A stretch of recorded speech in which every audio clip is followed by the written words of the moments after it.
Hello again from Firefly Ministry. Wow, what a night.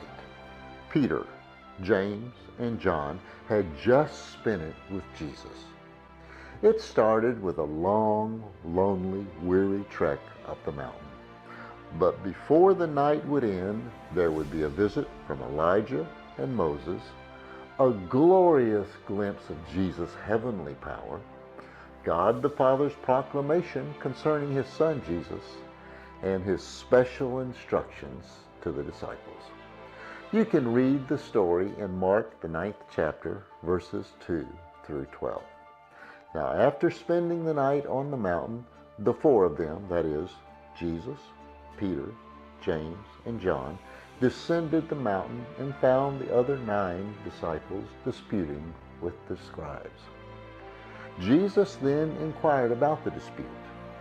It seems that a man whose son was being attacked by a demon had brought him to see Jesus. The demon would routinely throw the boy down and cause him to foam at the mouth and be unable to speak. Not finding Jesus, the desperate father brought him to the disciples for healing, but they were unable to drive this demon out. As Jesus approached, he could see that what had just occurred caused his 9 disciples bitter disappointment and humiliation.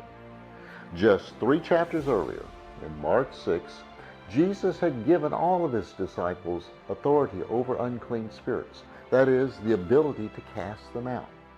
And now this demon only mocked them with a fresh display of his power. How would you feel?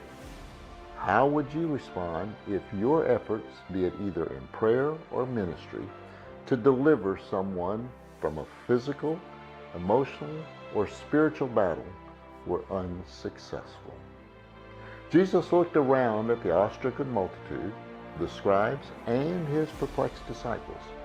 He read the unbelief of every heart, and in a sorrowful voice exclaimed, "Oh, what tiny faith you have!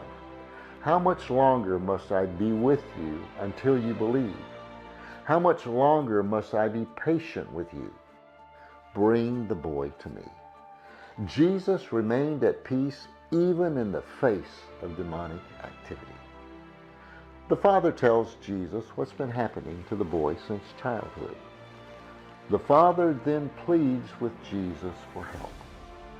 Let's pick up the story in Mark, the 9th chapter, verse 22. "Oh, have mercy on us and do something if you can." "If I can," Jesus asked. "Anything is possible if you have faith." The Father instantly replies, "I do have faith. Oh, help me have more." When Jesus saw the crowd was growing, he rebuked the demon. "O demon of deafness and dumbness," he said, "I command you to come out of this child and enter him no more." Then the demon screamed terribly and convulsed the boy again and left him. And the boy lay there limp and motionless, to all appearances dead. A murmur ran through the crowd, "He's dead." But Jesus took him by the hand and helped him to his feet.